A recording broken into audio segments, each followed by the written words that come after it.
Love you. Here we go. I've been talking to you all year about the restoration of the supernatural.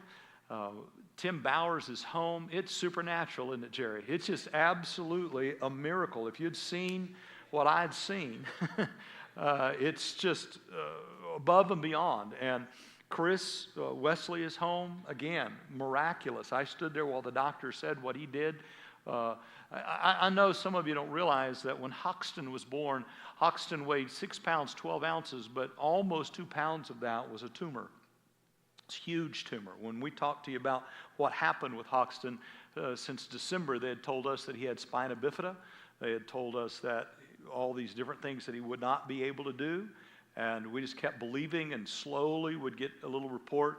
And so when that child was born, they flew in a surgeon from Johns Hopkins, about a 1.5 pound tumor in and out.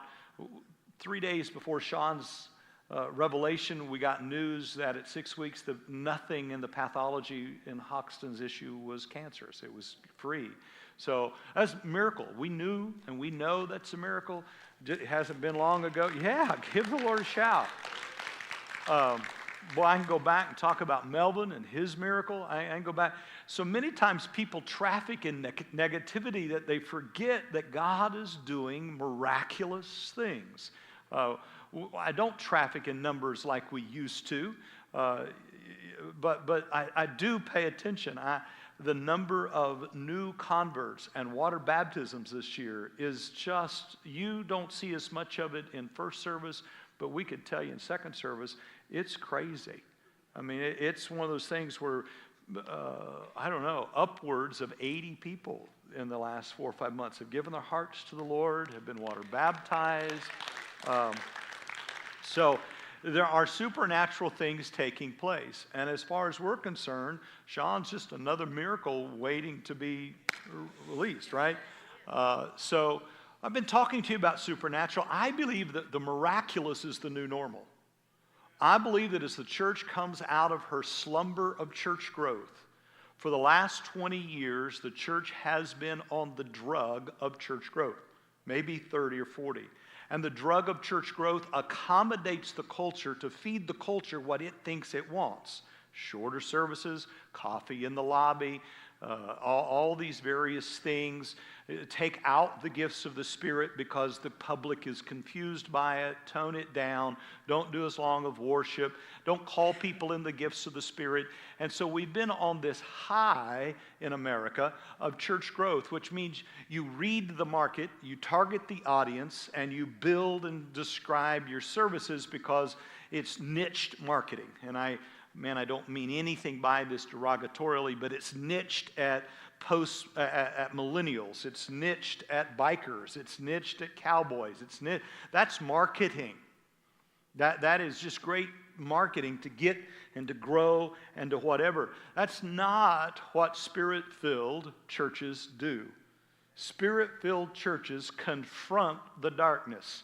Spirit-filled churches confront the chains that are on people. Spirit-filled churches, Pentecostal churches, have one thing in mind, and that's to make room for the presence of God so that people can encounter the power of God that can change their lives that have been unable to change because for years they've been living with this problem and no physician could help them, and they're in bondage to their home because they can't get free of it. And the power of God shows up and sets them free miraculously.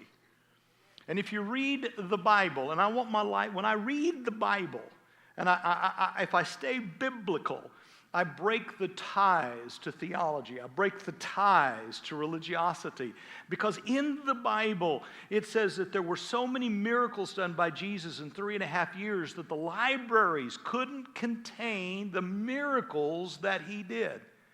And that Jesus that we confess as Lord said that you are going to do greater things than he did.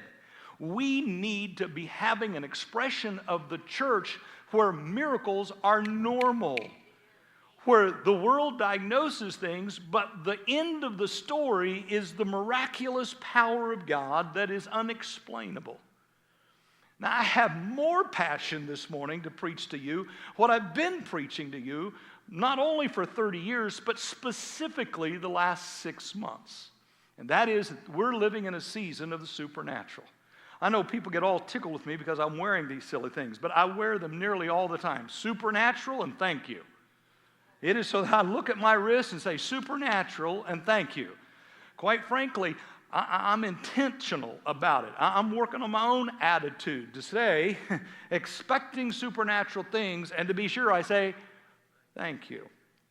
So to bring back to its earlier existence, to understand this master miracle maker that works in our lives. And frankly, I've had to stop and thank God for the miracles that have happened in my own experience. I have seen eyes grow inside of people's heads. I have watched people's legs go straight. I have experienced those things in Cuba. I can remember holding little boys' feet that were club feet, and they just moved back. And when I would come back home, people would say, well, I don't understand why it's happening there. I'd want to take them on youth trips. It's interesting. You take a bunch of teenagers that I realize all of you are nervous about. I just listened to all my old cousins complain about this generation, and I want to say you were just as bad. Your grandparents complained about you when you were in the 70s, you long hair, bell-bottom, hippie thing. And the older generation needs to shut up.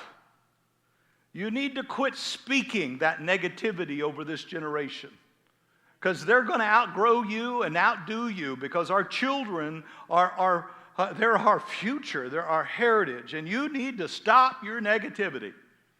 And children, you need to stop poking at the older and follow them, because they already know a few things. But the negativity has got to stop. And so if you're above 50 and you come to me and start talking about generation, I'm going to tell you to shut up. And if you're below 30 and you come to me, I'm going to tell you to shut up. Because you're stealing from one another. You're robbing one another.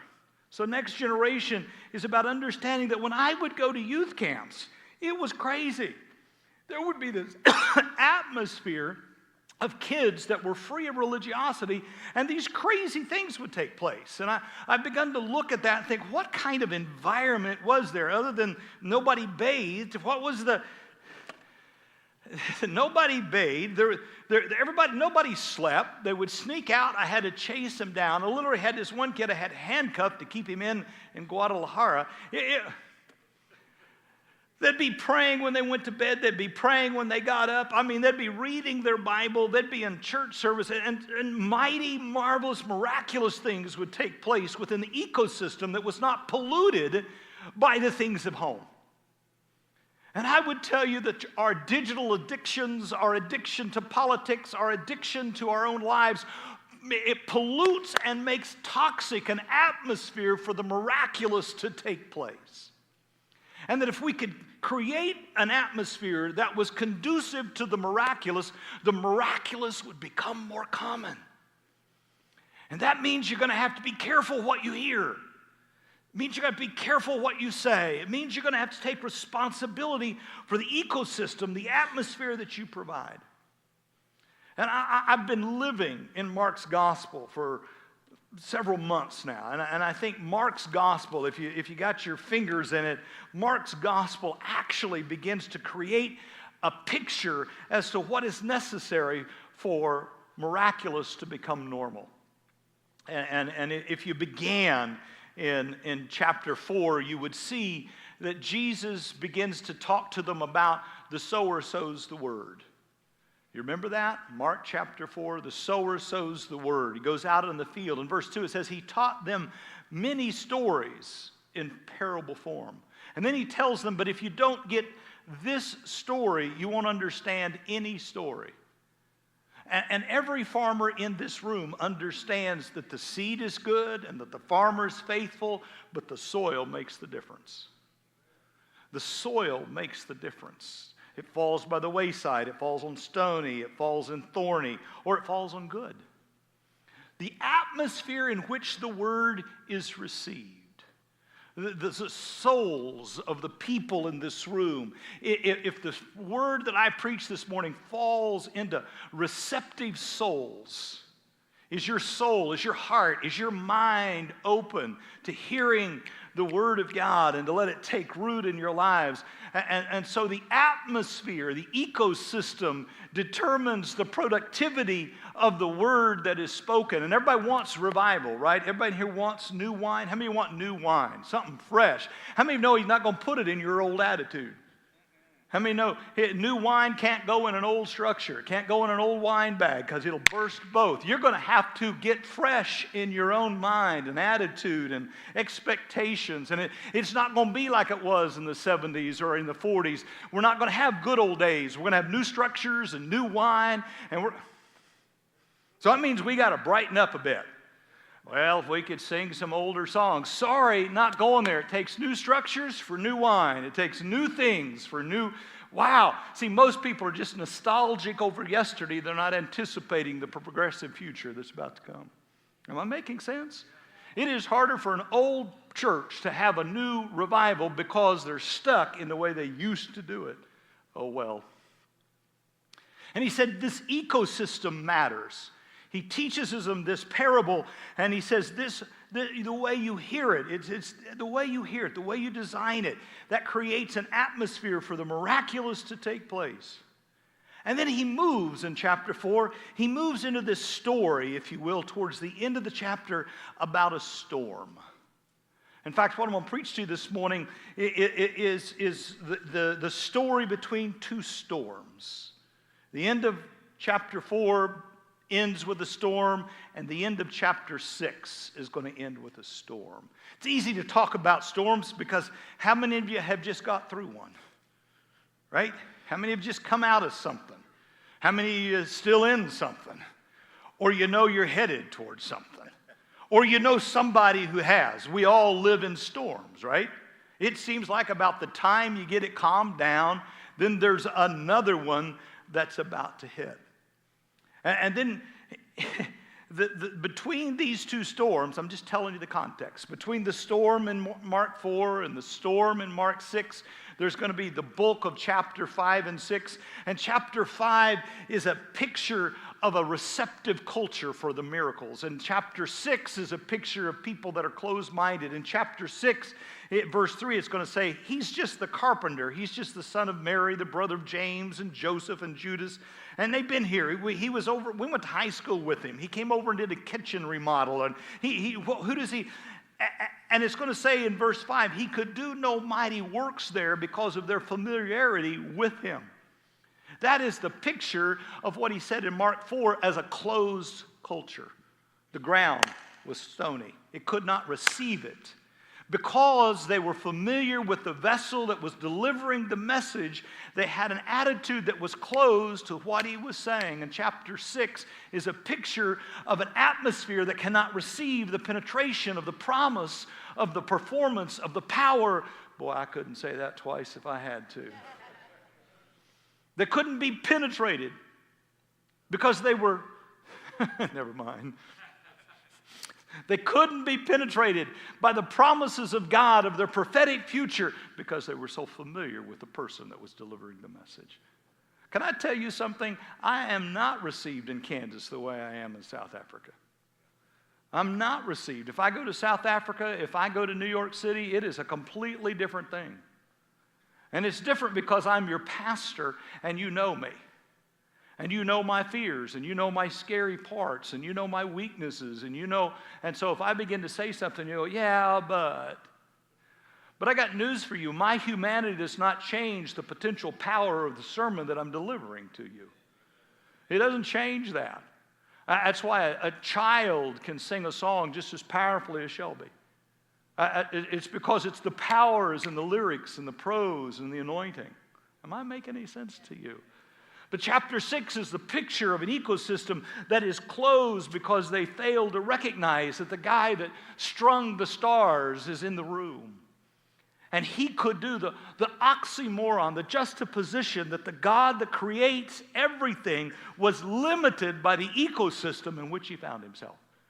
I'm just stunned that God himself is limited to the environment that we provide with our attitude. No wonder he says your faith has made you well. Your receptivity to the Word of God, your receptivity to the presence of God. Most people are not aware that God is here.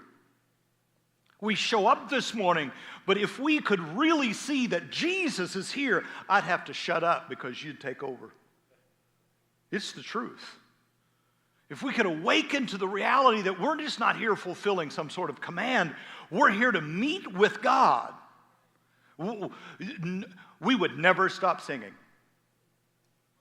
We would never make it to LeBron tonight. We would never get there because we would not care. Am I making sense? But it was limited. It was limited by what they could receive. But if you back up and you begin to look at chapter 5, you begin to understand that right before they go to chapter 5, that they're facing this storm. Mark 4:35. And on the same day in the evening, he said to them, "Let us cross over to the other side." And now, when they had left the multitude, he took them on a boat as he was, and the other boats followed along. And a great windstorm arose, and the waves beat the boat, so it was already filling. But he was in the stern, asleep on a pillow. Say he was asleep on a pillow underwater. The boat was filling with water, and he was asleep on a pillow in the bottom of the boat. He was sleeping underwater. I just want you to know how much peace he must have in order to remain asleep. I mean, when I was younger and the kids were home, I could hear their mother go, "Shh!" I was awake. It was the shh that woke me up. But shh, your dad's asleep. I just wonder how much comfort Jesus had in the bottom of the boat underwater on a pillow. I mean, he said, "I only do what I hear my Father tell me to do. I only do what I see my Father tell me to do." It's obvious then that he had instructions from Dad to go to the other side. And if Jesus has faith in the Father to go to the other side, he doesn't care whether he goes underwater or over water. This is a dude that can walk on water. He can sleep underwater. He doesn't matter. He has a command to go to the other side. And so he lives in the peace of the knowledge that if the Father told him to go to the other side, he's going to the other side. Say with me, we're going to the other side. How many know there's conflict when you cross over something? If you're going to another dimension, another level, if you're crossing over, if you're going to transition into a greater dimension of his presence and his power, there's going to be conflict to resist you. You're going to be resisted as you follow the directions of the Father. And if you happen to be with the Son, the resistance that the Son receives is going to be the resistance that you experience. So the resistance that you experience is not targeted towards you, but towards the Son who is with you. You're not that important. Man, if I got it. Lucas, are you here? I was looking at this, and all these disciples are afraid because they think they're going to die. Listen, it ain't about you. I agree with Carly.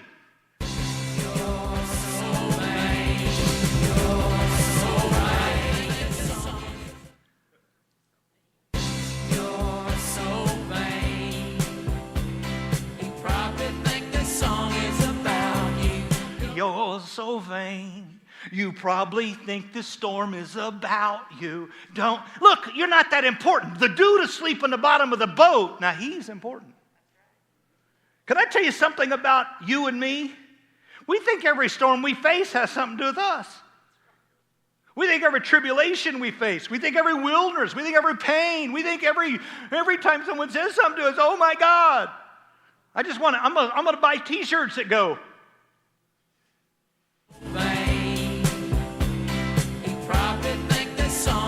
I can't tell you how many people are always telling me, that sermon was just for me. No, it wasn't.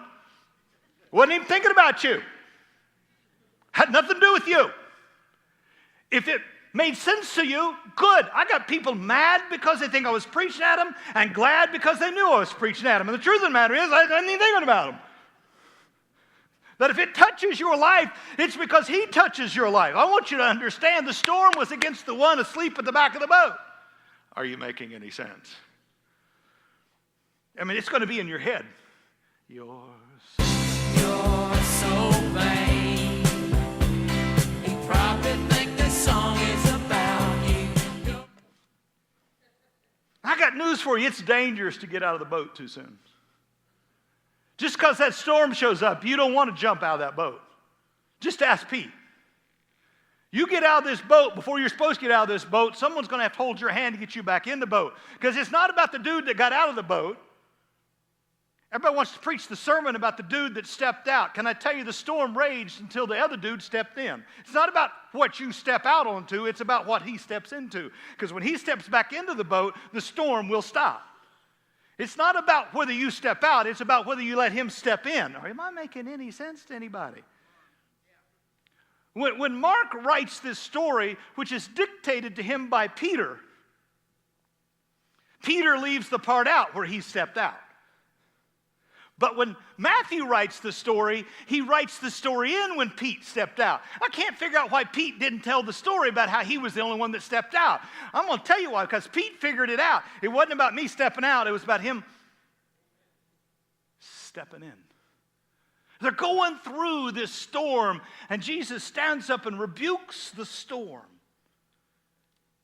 And they get to the other side. It's dangerous to step out of the boat too soon. All you got to do is just ask Abraham. You don't want to give up too soon, Abraham. All you got to do is ask Ruth. Ruth, you don't want to give up too soon. There's another husband. All you got to do is ask the 3 Hebrew children. You don't want to stop because the 4th man's going to show up. All you got to do is ask Joseph. You don't want to give up too soon. You don't want to give up when they throw you in the pit, when they throw you in the prison, because there's a promise that's about to be made manifest in your life. You don't want to give up too soon. You don't want to be alarmed about the storm that you're facing. Mary, Martha, don't give up. You know, they were so rude. If you had been here, he would not have died. If I was Jesus, I'd say, shut up and show me where you laid him. Shut up and show me where you stopped believing me. You think I'm a healer, but you don't think I can resurrect? You think there's any time in your life when I'm too late? Shut up, Martha. Just show me where you stopped believing. Show me where you stopped trusting. Show me why you have begun to believe that my power is not sufficient to face whatever problem is in your life. Come on, show me. Why did we ever allow church growth and the consciousness of this culture to rob from us the reality that when we pray in tongues, things happen? Why would we surrender that? Why wouldn't we continue to encourage people? Maybe you will, maybe you won't, but you ought to pray in the Spirit even if it's English.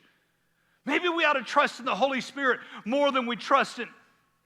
Notice how quiet it gets in this church. But I'm telling you, you're always going to face another situation, whether it's your grandchild or your son-in-law or a friend that comes to your church or a friend that lives somewhere. You're always going to face a situation where it's dangerous to get out of the boat and cash in on faith. You don't ever want to step out of faith. If you think it's hard because you got faith, try it without it. Am I making any sense? Look at your neighbor and say, stay in the boat. Because we're going to the other side.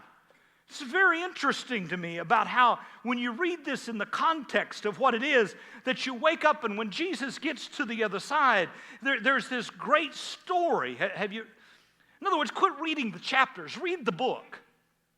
And when you get to the other side, you find out that there's this dude over there that's demon-possessed. I'm going to have to use my glasses. And then they came to the other side of the sea, to the country of the Gadarenes. And when he had come out of the boat, say out of the boat. When he gets to the side, he gets out. Don't get out till you get there. Can I tell you, if you're flying somewhere, don't get out until you get there. Say with me. You don't get off until you've arrived. I mean, wait till you arrive to get out. Am I making any sense? And when he got to the other side, it says he got out of the boat, and immediately there met him out of the tombs a man with an unclean spirit who had his dwelling in the tombs, and no one could bind him, not even with chains, because he had often been bound with shackles and chains, and the chains had been pulled apart by him, and the shackles broken into pieces. No one could tame him. Always, day and night, he was in the mountains, in the tombs, crying out and cutting himself. But when he saw Jesus, he ran to him and worshiped. I want you to understand that Jesus was on the other side of the lake at a place called Capernaum, but it's on the other side of Galilee. Cindy's been there with me. It's not that far. And this man was on the other side of the sea, but Noise travels when you're near a lake. And Jesus was awake at night praying, and he could hear this nobody on the other side, this Gentile who was chained in the bondages of his life. And Jesus can hear you crying in the middle of the night, and you don't even know he's awake, but he can hear your cries. And Jesus said, I got to go to where that cry is. I got to get to the other side. There is somebody over there that is suffering under the chains and the bondages. I got news for you. Every storm of your life is to keep you from getting to somebody who's in bondage with chains that they can't break. Whatever you're facing, it ain't about you. Whatever you're going through, it ain't about you. It's about the guy sitting in the chains on the other side of the lake. There's another person in the image of God who needs to go free from whatever it is that's holding them back. Listen, this family understands it ain't about us. It's about who's on the other side. We got to reach that other side. The minute you think life is about you, you have missed the point, and you'll go down with the boat. The minute you make life about how you feel, about how cushy you are, about your retirement, about your life, about your emotions, about what you think, that storm will sink you. If you're here living your life for you, none of this works. It ain't about your plane, your shoes. It ain't about you. It's about other people. It's about that other guy over there. And I got to get to the other side. Say, I got to get to the other side. It's about them. It's about those people that are in bondage. And there's miraculous things over there. There are. I used to put myself in the boat, but I realize I'm the dude he was coming for. I used to think about myself as a disciple. Now I think about myself as the victim. I think about myself living in the darkness, living in the chains, living in the bondage, and I realize the disciples were along for the ride. They had nothing to do with what was taking place between Jesus and my bondage. You have to understand something, disciple. You had very little to do with it. You had very little to do with it. You were just along for the ride. You were just there for the ride. You're just following Jesus. It was Jesus that had an appointment. He had an appointment with me. Had an appointment with somebody who was in the addictions of life and couldn't seem to break through with them, and no one cared. And in fact, the culture in which I was in kept trying to leave me in the middle of that. But man, that guy, he must be important. If you can associate yourself with the guy crying in the middle of the night, then you can touch yourself and say, man, I must be important. Yeah, I must be important for Jesus to face a storm. I must be important for him to rebuke his own disciples and say, oh, you have little faith. I must be important that he would come out of his prayer closet, to come all the way across that sea, to come into Gentile territory where they're baking to reach me. Well, now you can touch yourself and say, it is all about me. Am I making sense? If you stay in the boat and stay in the story, you'll find yourself in the story. You're the guy that needs to go free. You're the guy that God wants to break every chain, remove every darkness. Don't put yourself in the story too soon. Don't put yourself in the story too soon. Allow the story to build. Allow the story to find you, and that Jesus comes to release you from those things. He comes into the life of a madman. Comes into the life of a maniac. Did you know God knew you were insane and kept coming for you anyway? Did you understand that you were not in your right mind and he kept coming anyway?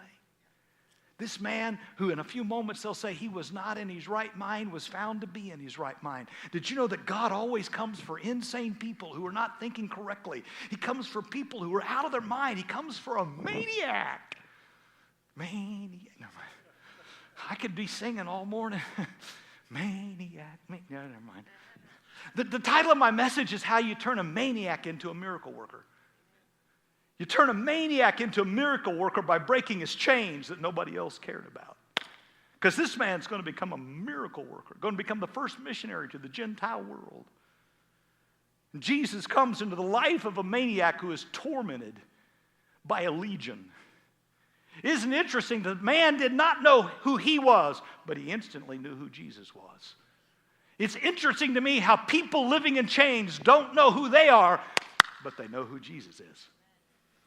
He instantly ran to him and fell down and worshiped him. And Jesus said, "What's your name?" He said, "Legion." That's 6,000 demons. 6,000. How many of you got more than one voice in your head? How many of you argued with yourself and lost and won and lost?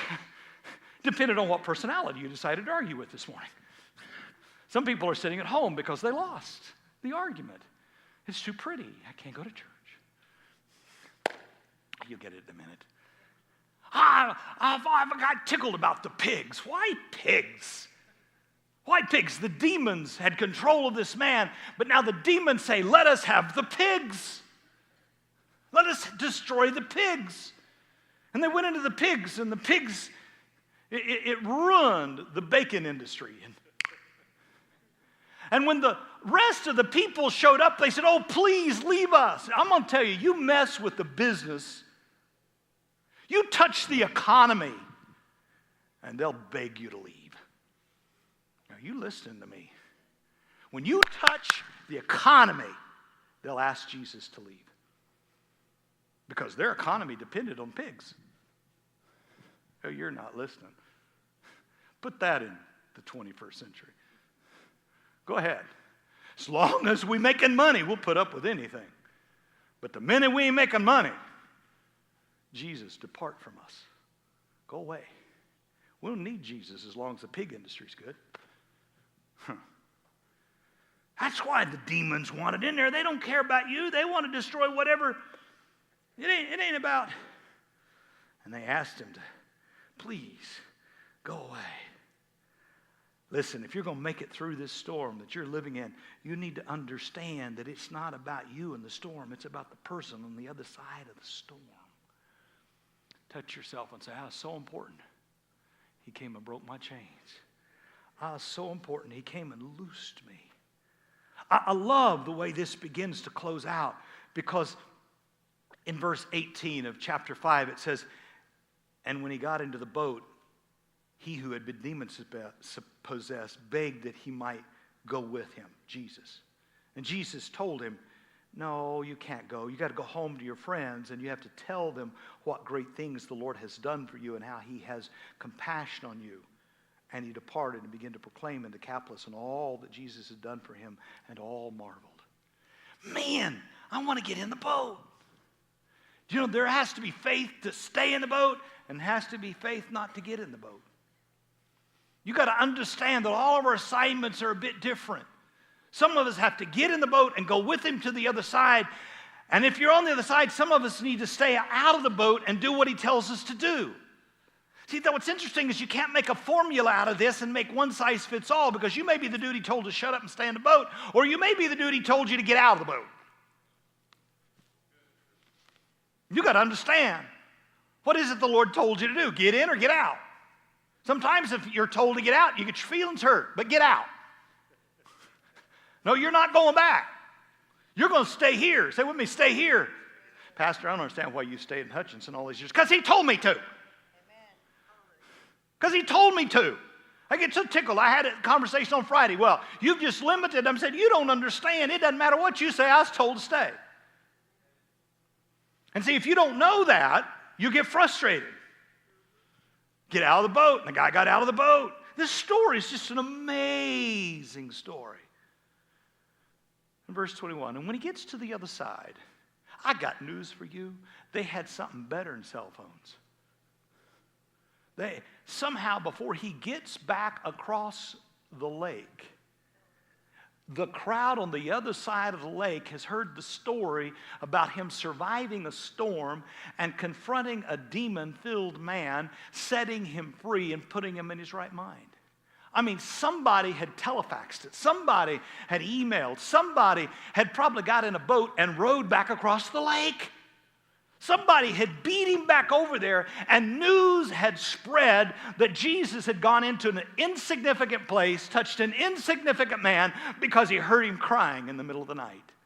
Man, if Jesus will get up and go to a Gentile area, to an insignificant, unnamed man, to set him free from a bunch of demoniac, how much more when he comes back will he touch us? Are you here? Because if you think you can sit over there and wait till God shows up, I want to tell you about a woman that heard about what he just did, said, I ain't waiting until he shows up to my house. I'll leave my house. See, if you're sitting waiting for Jesus to pick you out and set you free, I want you to know that after you've heard that he's done it, you got to get out of your house and crawl through the crowd and touch him on your own. Oh. See, if you're not careful, you read a snippet of the story and think, yeah, I'm that guy that he came to come to. Well, how about being that woman that said, I'll go to him? Amen. How about being that woman that you say, I don't know what you're talking about. Read the chapter. I haven't got time. Oh, my Lord, I'm out of time. Hyphen, come back next week. Just come back next week. To be continued. How many of you hate television? I hate television. I mean, I give them 40 minutes of my time, and right as I'm in it, they go, to be. That makes me, how many would like for me to finish? How many know we did the lobby up really nice with coffee so that how many like for me to finish? Listen, here's the point. Do not sit on the other side in chains thinking that God's going to come to you because you're that important, because you're so vain. If you keep thinking you're that vain, you'd stay in the house with your issue and never push through the crowd to touch the hem.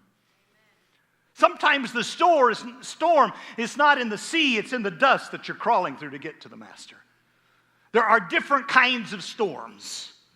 There are storms of wind and waves that keep you from the other side, and then there are crowds and mobs of people that you got to crawl through to just touch a hem. You don't even know if you're going to get to speak to him, but you know that the power that set the demonic free is the same power that'll dry up the bleed of your life. Am I making sense? And he turns around and said, who did it? It's interesting to me. He may have not known you were there, but the minute you touched him, he knew the power went out. Turned around, looked at the woman and said, your faith did it, babe. The fact that you responded to the story and didn't wait for me to arrive proves that your faith is real. He had just said, he who has ears to hear, let him hear, for the measure with which you use it will be the way it's measured back to you. Once you hear that the atmosphere of the person, and if you hear the word and act on the word, then the power is yours. Listen, this is not a charismatic thing. This is a biblical thing. I don't know about that, but I know that when I read the Bible, that the miraculous is the normal state and condition of the life of Jesus Christ. That the marvelous, the mighty things of God are supposed to be manifesting in our life every moment of every day. Am I making sense? Jairus had come. Jairus was risking his entire future because he was the leader of the synagogue within the place, and he had come to get the master to raise his daughter from her deathbed. And in the middle of his journey back to the Jairus' house, this woman had interrupted him. Can you imagine what kind of faith it takes not to just get up and slap the woman? I mean, Jairus is fuming. Say with me, there is enough to go around. Oh, you didn't get it. I mean, I could sing to Jairus, you're so vain. Jairus proves to us that if you got the master's hand, you can stop and let him do anything. Can you imagine the tension that's going on with Jairus? My daughter, how many of you were celebrating the miracle? The woman is healed, and instantly CNN and FOX is right there to tell you the negative moment. Do you understand that in the moment of your highest celebration, the enemy will bring you a report that's not good? In the middle of the greatest moment that you're celebrating, in the middle of that miracle, there'll be some idiot standing there going, oh, forget it, she's already dead. Do you understand that the reason I'm preaching this message to you is because I'm preaching to me? I don't care whether you get it or not. I don't care. Because I know what it is to stood there, and on one Friday, hey, there's no cancer in that baby. And on the next Monday, them to tell you it's in your son-in-law. Are you listening to me? If you think I'm going to back off of this, I'm going to go, Have no fear, only believe. Have no fear, only believe. Because in the midst of the celebration, the enemy will try to rob you, because the one thing the enemy cannot stand is our celebration for the one that can. He cannot stand it when we praise God. He cannot handle it. He will bring anything to your ears to rob you of that moment of worship that belongs to God. Am I in this house? Man, don't get out of the boat too soon. Man, don't get in the boat unless he tells you to stay in the boat. Are you listening to me? Crawl out of your house and crawl to his presence. And if he tells you to stand there and wait, stand there and wait. And if he turns and looks at you and says, hey, don't listen to the reports. That's why we've been cautious about what we share with you. We've been cautious until we could get ourselves together. Hey, we're only doing this. We're only doing this. Say with me, I'm only doing this. And the reason we're only doing this is because there's another storm coming. This has nothing to do with the storm, but there's another storm coming. There's always another storm. Stay with me. I'm going to preach it till I'm done. I don't care what that clock says. And now, you get the story, right? He goes to the house. He puts out all the people. And the little girl stands up and she's healed. Say, she's healed. Man, it's great. It's glorious, right? I mean, they throw this party. This little girl is up. Are you in the whole story? Now it's healed. And she's up and she's dancing. And you'd think, wow. Chapter 6. And then he went out from there and came to his own country. His disciples followed him. When the Sabbath came, he began to teach. And they asked, blah, blah, blah, is not this the carpenter's son? And then it says, he could do no mighty works there. Excuse me? Have you stayed with me? Excuse me? From one atmosphere to this. Did you know that you can cross? Have you ever walked in a room and you could feel it go cold? Whew. You just walked into, and you went, You know how easy it is to walk out of an environment of miraculous and walk into an environment of unbelief? You know how it's just like this. It's just like this. He stepped out of all of that into this atmosphere of religiosity. And it says he could do no mighty works there. It's amazing to me. His response to that in verse 7 is to call his disciples closer again and go, here, you got the power to go heal and cast out demons. Now go. Second storm, bottom of chapter 6. Then immediately he made his disciples get into a boat and go before him to the other side. And then he sent them away, and when he sent them away, he departed from the mountain to pray. And when the evening came, he was in the middle of the sea, he was alone on the land, and he saw them straining and rowing for the wind against them. And it was about the fourth watch in the middle of the night, and he came walking on the sea and would have passed them by. And when they saw him walking on the sea, they supposed it to be a ghost, and they cried out, and he saw them, and they were troubled. Immediately he talked with them and said, hey, be of good cheer, for it is I, don't be afraid. And when he went up into the boat, the wind ceased. John says, and they were immediately to the other side. For they had not understood about the loaves and the fishes, verse 53. And when they had crossed over and they came into the land of the Gennesaret, that's the same place. That's where we went in chapter 4. We returned at the end of chapter 6. Both were storms. And when they came out of the boat immediately, the people recognized him, and they ran throughout the whole country and brought all the beds who were sick and whoever they had heard. And when he entered into the villages and the cities and the country where he had left the maniac turned missionary, laid the sick in the marketplace and begged that he might just touch the hem of his garment, and many as touched him were made well. 2 storms. Now the difference in the storms, as he looked up, the disciples were no longer afraid of the storm. They weren't afraid of the storm. What were they doing? They were rowing. In chapter 4, they were crying out of fear of the storm, and they woke Jesus up. In chapter 6, they said, we've got to get to the other side. Don't care what's, but there must be something on the other side that is important. If we're having this kind of resistance, then we got to keep moving, because we remember the last time that we were with Jesus, we got to the other side. Am I making any sense? One of them, they were afraid of the storm. This time, they thought they saw a ghost. They weren't afraid of the storm this time. Do you feel it? See, the whole first storm for the disciples was no more than training, that when you face a storm, keep rowing. When you face a storm, just keep headed for the destination, because something's out there ahead of you, and we got to get over there. And this time, he didn't rebuke the wind. This time the enemy hadn't sent the wind. This time he had allowed the wind to blow just to see if they would keep on rowing. Oh, 2 different storms, 2 different lessons. Are you here? And they get to the other side, and man, the reception. The maniac turned miracle worker has done his job. He'd been working. Look at me. Look at me. He heard me crying, and he came, and he set me free. He can do that for you. He had prepared the way of the Lord. He was the John the Baptist on the other side. He had announced the good news of the man who came across. And when the man returned the second time, he healed everybody in the land. It ain't about us.